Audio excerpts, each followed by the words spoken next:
नमस्कार मित्रांनो, स्वागत आहे तुमचं नवीन एका व्हिडिओ. आता या बोर्डाकडे तुम्ही लक्ष देऊ नका. तर मित्रांनो, आता आपण पोहोचलेलो आहोत श्री शुकाचार्य देवस्थान या ठिकाणी.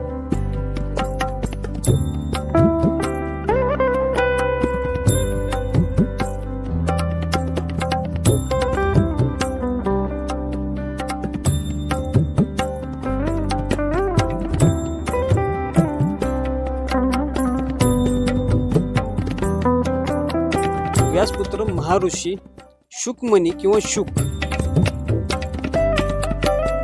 गोंधन काढा, रक्तान तुमची नावं कोरा. पण अशा पवित्र ठिकाणी तुमची नावं कोरत बसू नका. आपली सांगली बहुत चांगली.